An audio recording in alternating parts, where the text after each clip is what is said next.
the truth behind मेरे बलगम में most polluted दिल्ली एक गैस चैम्बर PM 2.5। ये होता क्यों है? Here in Delhi, it's a combination of factors.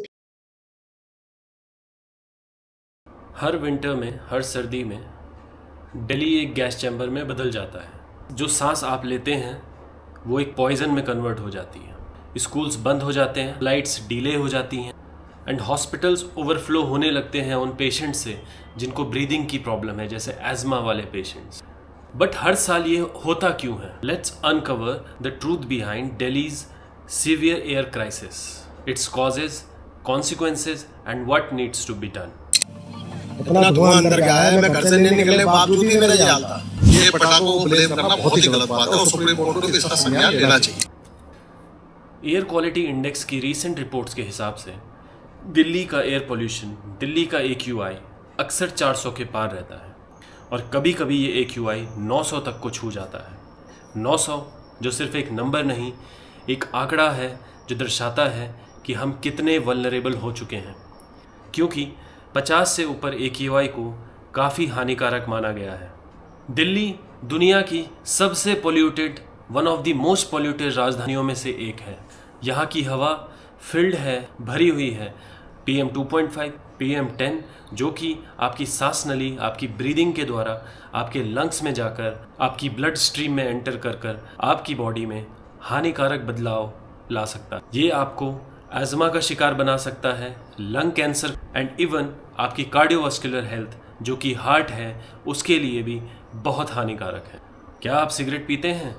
अगर मैं कहूँ आप रोज़ सिगरेट पीते हैं और 20 पीते हैं तो आपको विश्वास नहीं होगा, लेकिन यही हालत है अभी दिल्ली जैसे और महानगरों की हमारे देश में और दुनिया में, जहां आप बिना तंबाकू को छुए हुए, बिना सिगरेट को छुए हुए भी 20 सिगरेट डेली एवरेज पे पी रहे हैं। सांस लेने में दिक्कत हो रही है रनिंग करने टाइम, मतलब सही से सांस नहीं ले पा रहा हूँ उस तरीके से, और सब नॉर्मल है। ये आपका पोल्यूशन है और उससे अभी भी आप देखिए, अभी सांस लेने में भी दिक्कत हो रही है।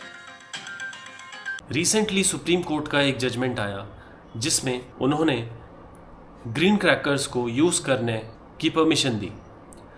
ये सुप्रीम कोर्ट ने चेक करने के लिए किया कि इसका इम्पैक्ट एनवायरनमेंट पे क्या रहता है।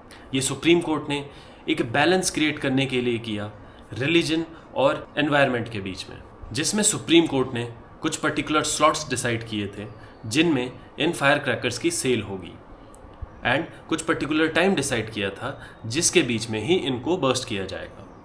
बट क्या ये गाइडलाइंस फॉलो हुई? क्या ये जो मैन्युफैक्चरर्स ने पटाखे सेल किए ये सभी ग्रीन क्रैकर्स थे? क्या इनमें कोई फ्रॉड नहीं हुआ? क्या ट्रेडिशनल पटाखों को ग्रीन क्रैकर्स लेबल करके नहीं बेचा गया? ये सब एक जांच का विषय है। तो क्या सिर्फ ये पटाखे ही एक रीज़न है पोल्यूशन का दिल्ली में, या जो सिटीज़ हैं जहाँ पोल्यूशन बहुत है, AQI बहुत ख़राब है? आइए जानते हैं इसकी रीजंस, इसके कॉजेस। नंबर 1 पे जो आता है, जी आपने सही गेस किया, वो है व्हीकुलर एमिशन। जो हमारी गाड़ियों से जलता हुआ कार्बन बाहर निकलता है वो नंबर 1 कॉज है एनवायरनमेंट में एयर पोल्यूशन क्रिएट करने का। दिल्ली में हर दिन 10 मिलियन से ज़्यादा गाड़ियाँ चलती हैं। कुछ पुरानी हैं, कुछ पुअरली मेंटेन्ड हैं और बहुत ज़्यादा धुआं छोड़ती हैं, जो कि आपने अक्सर देखा भी होगा रोड पे चलते हुए। जो डीजल की गाड़ियां हैं, डीजल व्हीकल्स, ये पर्टिकुलरली नाइट्रोजन ऑक्साइड्स रिलीज़ करती हैं और सूट रिलीज़ करती हैं, जो मेजर कंट्रीब्यूटर है स्मोक के क्रिएशन में। जो हम सर्दियों में देखते हैं, अक्सर दिल्ली एक कोहरे से सन जाता है, फॉग क्रिएट हो जाता है, जो स्मोक और फॉग के मिक्सचर से बनता है स्मॉग। सेकंड नंबर पे आता है इंडस्ट्रियल पोल्यूशन। दिल्ली के अराउंड NCR के एरिया में जो भी इंडस्ट्रीज है, जैसे फरीदाबाद, गाजियाबाद में, बहादुरगढ़ में, ये industries harmful gases and dust release करती हैं। इवन दो इनको रिलोकेट करने के ऑर्डर्स हैं, बट ये फिर भी इलीगल तरीके से रन हो रही हैं। देन थर्ड नंबर पे आता है कंस्ट्रक्शन का डस्ट। आप जहाँ जाएं कंस्ट्रक्शन है।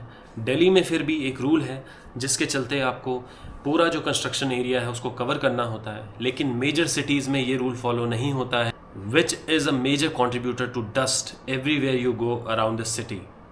हर नई बिल्डिंग, हर नई मेट्रो का कंस्ट्रक्शन एक लेयर छोड़ देता है, एक पार्टिकुलेट मैटर का बलून छोड़ देता है एनवायरनमेंट में। चौथे नंबर पर है मोस्ट कंट्रोवर्शियल, जो है स्टबल बर्निंग, पराली का जलाना, जो कि पंजाब हरियाणा के किसानों को अक्सर ब्लेम किया जाता है बढ़ते एयर पॉल्यूशन के लिए। हर साल अक्टूबर में जो दिल्ली एनसीआर के सराउंडिंग गांव हैं वहाँ किसान पराली जलाते हैं।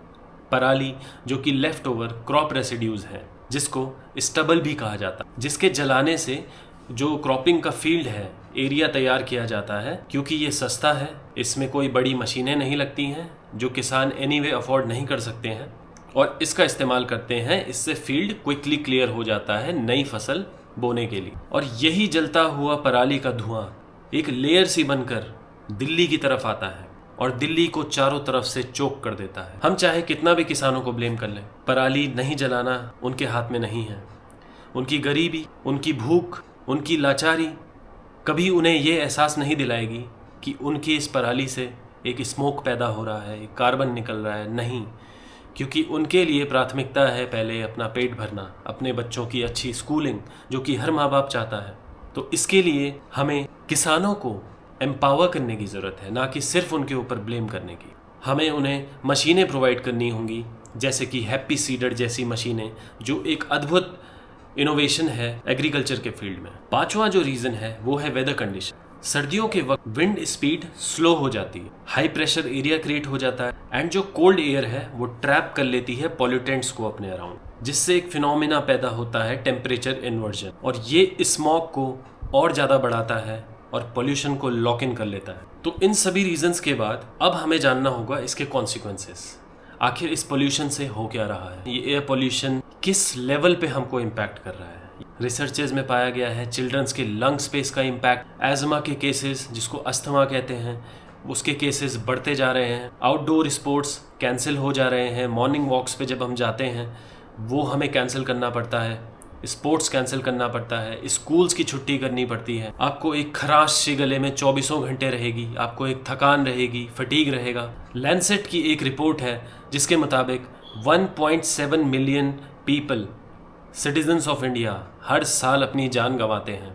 1.7 मिलियन, जो कि एक बहुत बड़ा नंबर है, सिर्फ अस्वच्छ हवा, पॉल्यूटेड एयर के इनहेल करने से 17 लाख लोगों की जान जाती है हर साल, जिसका मतलब है दिल्ली में हर सांस एक स्लो पॉइजन की तरह काम कर रही है। एंड इकोनॉमिकली एज वेल, जो ये वेहिकुलर पोल्यूशन है, जब ट्रैफिक लगता है तो सिर्फ ये पोल्यूशन नहीं क्रिएट कर रहा है, ये इकोनॉमिकली एज वेल हमारी कंट्री के ऊपर डेट क्रिएट कर रहा है। डेट जो क्रूड हम इंपोर्ट कर रहे हैं उसकी वजह से जो कैपिटल अकाउंट में हमारे तनाव आ रहा है, देन लॉस्ट प्रोडक्टिविटी है, क्योंकि जो ह्यूमन कैपिटल है वो अपनी पुअर हेल्थ से इतनी इम्पैक्टेड है कि वो प्रोडक्टिविटी में 100% कंट्रीब्यूशन पोटेंशियल अपना नहीं दे पा रही है। देन हेल्थ केयर कॉस्ट्स हैं, रिड्यूस्ड टूरिज्म है, एंड मल्टीपल अदर इम्पैक्ट्स इसके इकोनॉमी पे भी पड़ते हैं। Well, I think it's important to remind our viewers what is the cause of this toxic air that we're all breathing here in Delhi. It's a combination of factors, people say. Now, one of the factors is industrial emissions and also vehicle fumes, traffic fumes. But also, at this time of year, what makes this kind of a sharper focus is that farmers in nearby states burn their crops to clear the fields for the air. तो government ने इसके लिए क्या किया? क्या ये सिर्फ government की जिम्मेदारी है? मेरा मानना है ये government as well as citizens दोनों की जिम्मेदारी है। ये जिम्मेदारी हर इंसान की है, क्योंकि जब सांस अंदर जाती है तो वो ये नहीं पूछती है कि आप किस पद पर हैं, आप प्रेसिडेंट ऑफ इंडिया हैं या आप नॉर्मल सिटीज़न ऑफ इंडिया हैं। सो ये सब की रिस्पॉन्सिबिलिटी बनती है। तो क्या इसके लिए गवर्नमेंट ने कोई स्टेप्स लिए हैं? जैसे कि दिल्ली में odd and even scheme, then Delhi में फायर क्रैकर्स को बैन किया गया था, देन BS6 फ्यूल की तरफ जो हमने शिफ्ट किया है। नवंबर 2025 के बाद दिल्ली में BS6 से पहले के जो मॉडल हैं अदर स्टेट्स के, उन पर बैन है।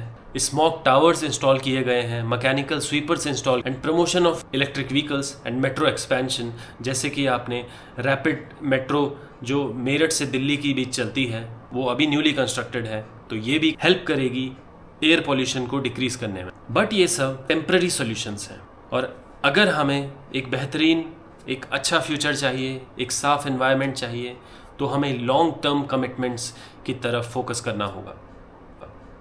जैसे कि अप्रोच इसमें हमें अपनानी होगी जिसमें सिटीजन्स एंड गवर्नमेंट के बीच एक कंटिन्यूस कोलैबोरेशन रहे टुवर्ड्स एनवायरनमेंट। तो इसके लिए वे फॉरवर्ड क्या है, आगे हमें क्या करना है? किसानों को हैप्पी सीडर जैसी मशीनें हमें प्रोवाइड करनी होगी, स्ट्रिक्टली मॉनिटर करने होंगे जो इंडस्ट्रीज से एमिशंस होते हैं कार्बन के, कार्बन क्रेडिट को प्रमोट करना होगा, पब्लिक ट्रांसपोर्ट एंड ईवीज को एनकरेज करना होगा, यूज़ ऑफ साइकिल्स के लिए, वॉकिंग के लिए एक सेपरेट पाथवे हर रोड के अलॉन्ग साइड बनना सबसे इम्पॉर्टेंट मुझे अब लगता है।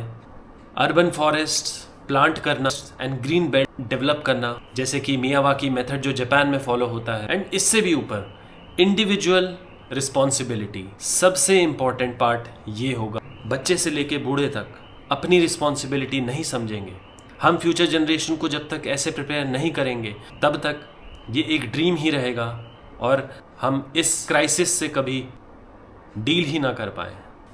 क्लियर एयर एक बेसिक नेसेसिटी है, ये एक राइट है।